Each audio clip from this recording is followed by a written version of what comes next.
Seif Yuddalet.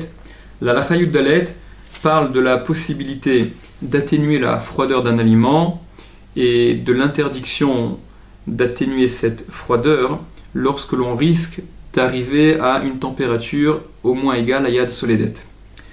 La Gemara dans Shabbat, Dafmem Amoud Bet, rapporte la braïta suivante: Tanu Rabanan, nos maîtres ont enseigné, Mevi Adam Kiton Shel Maim. Il apporte l'homme, un homme peut prendre, Kiton Shel Maim, une cruche d'eau, ou Manicho Keneged Amedura, et la déposer face à un feu, face à un foyer de chaleur. L'eau Bishvil Sheyechamu, non pas pour que cette eau réchauffe.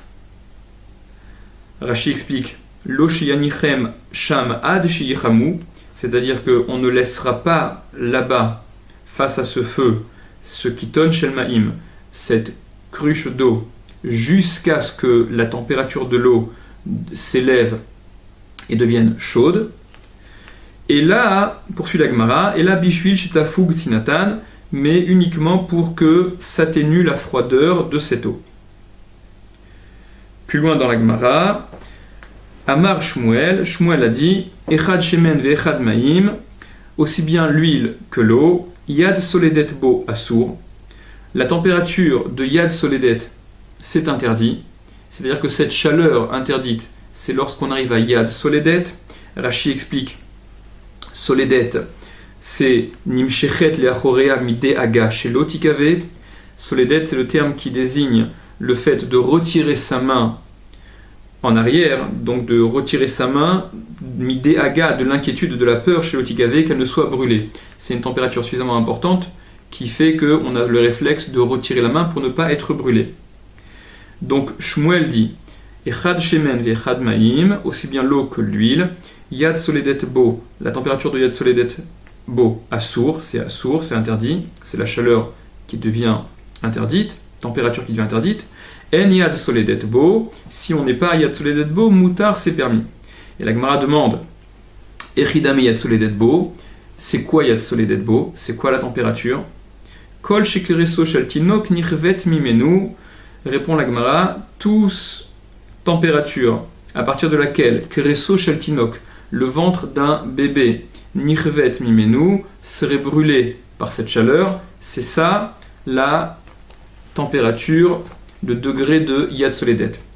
Non pas qu'il faille essayer, mais que, comme l'explique le Mishnah Berurah, c'est une température qui est c'est une appréciation qui est plus juste, même si on n'a pas besoin de le faire pour le savoir, on peut estimer de façon plus juste qu'avec la main, parce que la main, c'est dépendant d'un individu à l'autre, et par conséquent, l'évaluation est moins précise. Le Ran relève qu'il semble, des paroles de Rashi qu'on a lues, que poser ce Kiton Shel Maim, cette cruche emplie d'eau, dans un endroit suffisamment proche du feu, que si on laissait un certain temps cette cruche d'eau, alors l'eau arriverait à une température de Yad Soledet. D'après Rashi, si on ne laisse pas longtemps au point que la température arrive donc à Yad Soledet, c'est permis. Par contre, puisque comme Rashi le disait, ce qu'on a cité, Rashi disait non pas qu'on puisse laisser ce Kiton là-bas jusqu'à ce qu'il chauffe, et donc la température problématique c'est Yad Soledet, sous-entendu, il faudrait retirer avant que la température atteinte soit égale à Yad Soledet.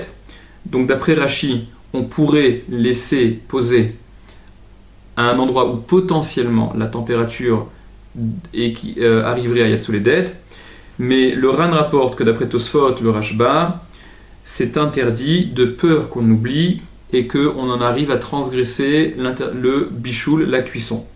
Et entre parenthèses, ainsi est l'opinion du Yerushalmi. Donc la Lacha rapporte Mutar liten kiton shel maim. Il est permis de mettre un kiton shel maim, une cruche d'eau, une bouteille d'eau, au she'ar mashkim ou d'une autre boisson, keneged ha'esh, face au feu, les hafig tzinatan, pour atténuer leur froideur, pour qu'elles tiédissent, ou bilvad, mais à la condition, she'itenem rachok me ha'esh, qu'on les dépose, qu'on les mette suffisamment loin du feu, Be'inyan, de sorte que chez Eno Yachol Litramem, il ne peut pas chauffer ce liquide qui est posé à proximité de ce feu, qu'il ne puisse pas chauffer Be'otomakom à cet endroit où il est posé, Ad Shetehe Yad Soledet, jusqu'à ce que la température atteigne Yad Soledet. Entre parenthèses, pirouche, c'est-à-dire Mitramemet Venirvet, elle se chauffe, la main chaufferait au point d'être brûlée, en laissant suffisamment longtemps. Beau. Donc il ne faut pas que l'endroit dans lequel soit placé ce Kiton Shel Maïm, il soit susceptible de faire monter la température jusqu'à Yad Soledet. Dehaïnu, c'est-à-dire, mais comme l'endroit chez Kereso Shel Tinok Nirvet Bo, où le ventre d'un bébé serait brûlé. Comme on a expliqué avant, c'est un moyen, non pas qu'il faille le faire encore une fois, mais c'est une mesure plus précise, comme l'explique le Mishnah Berurah, que par la main.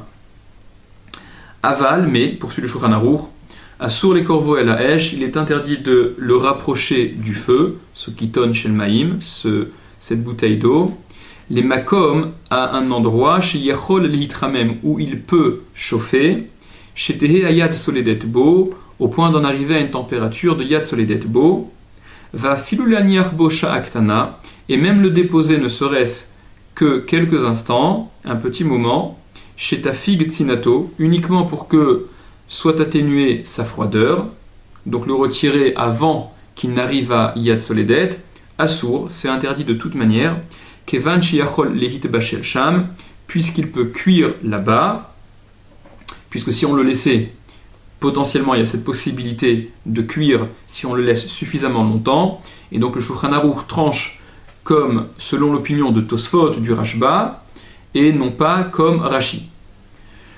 Le Rama rajoute Vehu adin beperot, et il en est de même pour les fruits, au she'ar dvarim, ou les autres choses, les autres aliments, hanechalim kemot shehen chayin, qui peuvent être consommés tels quels, étant crus, c'est-à-dire, explique le Mishnah Berurah, que les aliments qui peuvent être consommés crus, s'ils sont bonifiés, s'ils sont améliorés avec un bichoul, alors le même interdit de bichoul les concerne, et par conséquent, il est interdit au même titre de les mettre à proximité du feu, dans un endroit où potentiellement il pourrait atteindre la température de Yad Soledet. Citer le Shmirat Shabbat Keil Cheta. Rapportons également ce qu'il dit au sujet de la température de Yad Soledet, puisqu'on parle beaucoup de Yad Soledet, on n'a pas donné de température. Ce que rapporte le Shmirat Shabbat Keil Cheta au tout début, c'est que jusqu'à 45 degrés au moins, on n'est encore pas concerné par la température de Yad Soledet.